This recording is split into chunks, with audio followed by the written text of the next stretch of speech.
In this video, I take you along on a journey to find and photograph one of the rarest natural phenomena on the planet, the red sprite.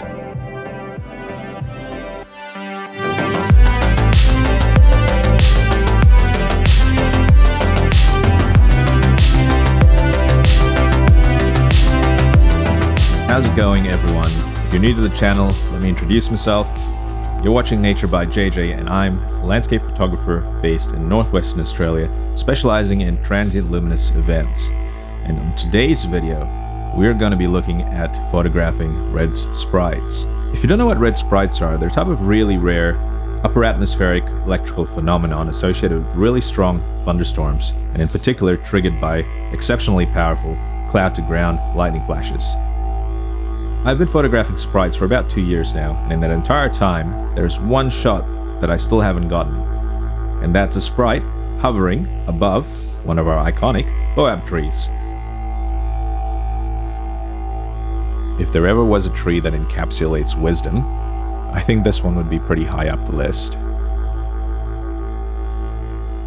I'll be honest though, I've actually tried on numerous occasions to get a photo of sprites over a boab tree, but with limited success.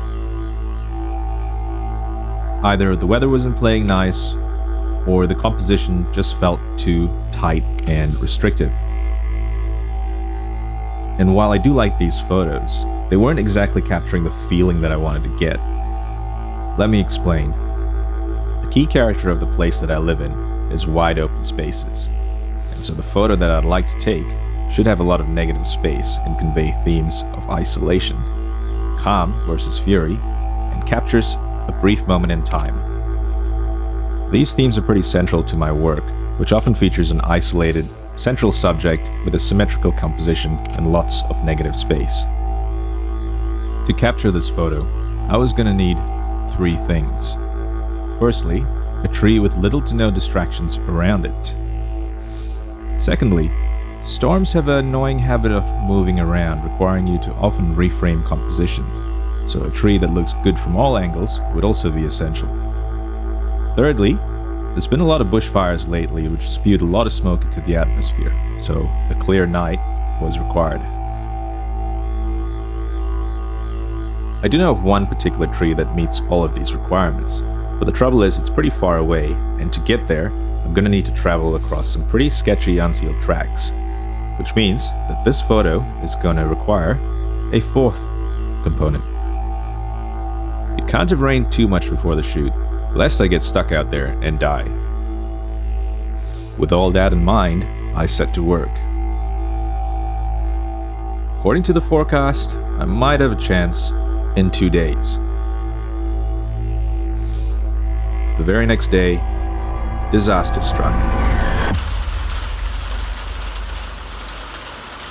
Oh no.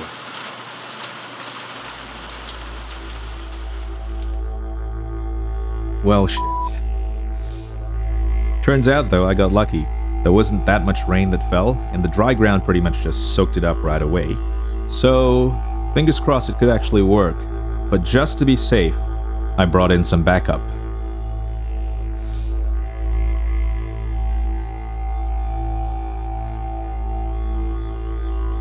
This is Danny. For the last 5 years, he has been doing his very best to photobomb, ruin, or otherwise talk smack about my photos. Here we have conclusive proof of Danny stealing my shots. For real though, Danny's great and he's super fun to hang out with, so definitely go check out his work. So the very next day, we hit the road.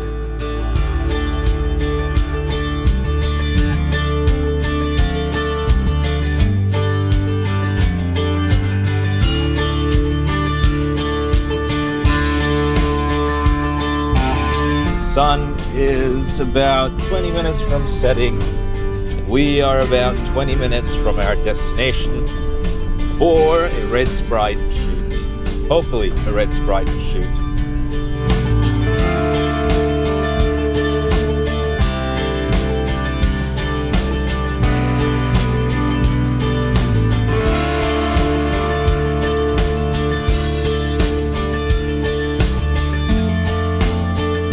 As the landscape opened up, we started to see hints of what was to come later, with a little cloud building up in the distance, as well as an annoying band of smoke hanging low to the horizon.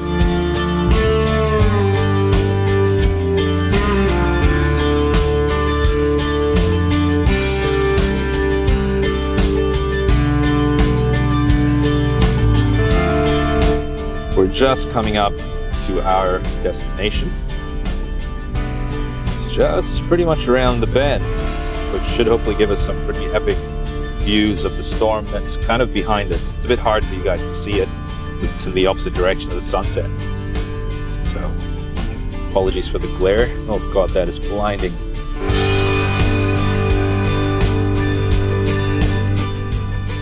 Oh. Hello there, Skippy. Trying to keep an eye on the forecast as we drive along, and so far it looks really promising.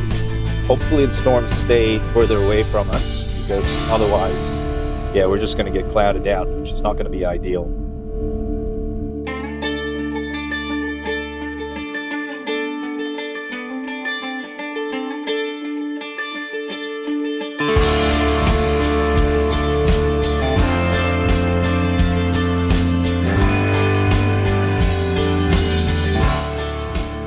As we arrived at our destination, the thick scrub gradually opened up, and the scene that was presented to us was breathtaking.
Close enough? Further away? Wait, close enough. This guy, he knows all the techniques for making things look bigger. Shut the fuck up.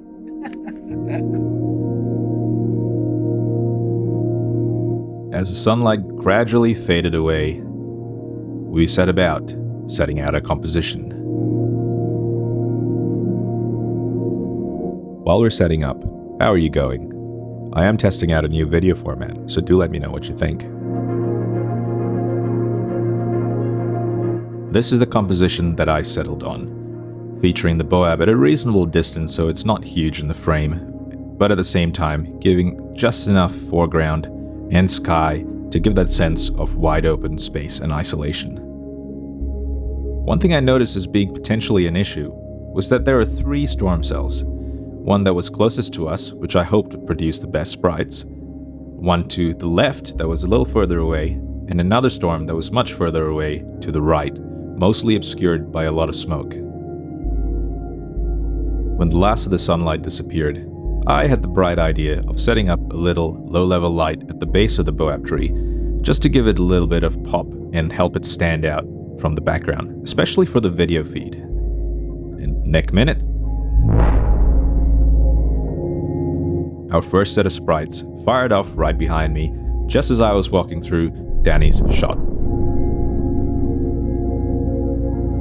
right there. He was right at the top of the tree, but you were there.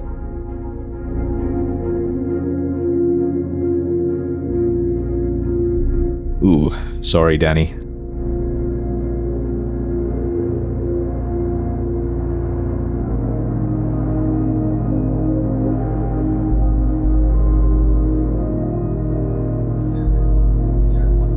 That first sprite got our hopes up, and so we anxiously waited until the next set of sprites fired up over the tree. But the storms had another idea in mind. Instead, the storms on the right, the furthest ones away, started going nuts with sprites. They were just going off one after the other. It had been over half an hour at this point, so we decided to reframe and focus in on that further storm, despite not having the best chance at getting nice clear sprites. Hey, at least we'd come back with something.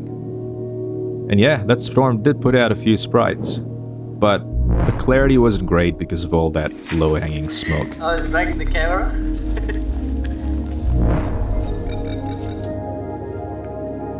And this is why it's sometimes best to just trust your gut. Not long after we reframed, oh! Right on top of the tree.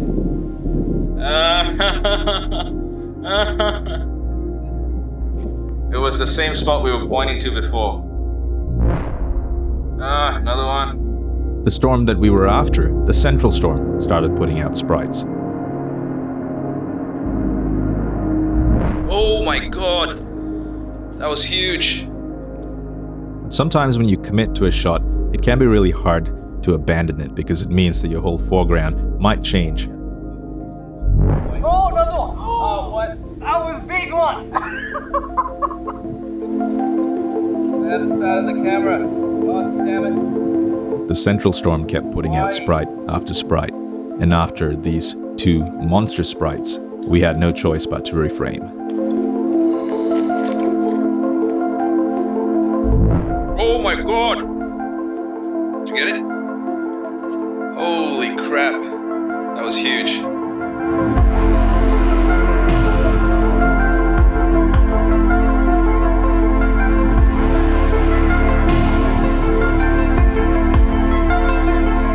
Although that smoke band was obscuring visibility a bit, the sprites kept coming and they were beautiful.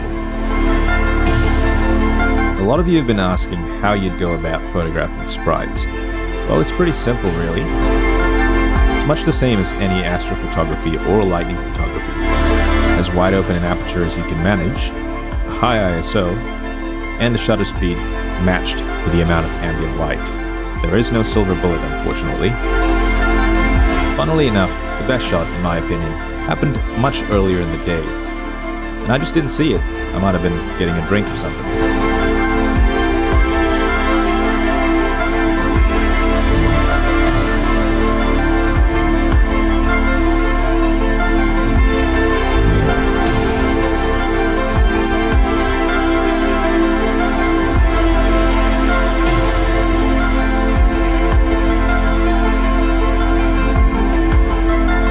At first, I was tempted to dismiss the shot as being off balance and off center. Upon closer inspection, I noticed that the Andromeda galaxy was pretty much mirrored exactly opposite the sprite, and together with the tree would create a balanced symmetrical composition. So I employed a little technique known as stacking, commonly used by astrophotographers to improve signal-to-noise ratio and pull out fainter details in deep sky objects.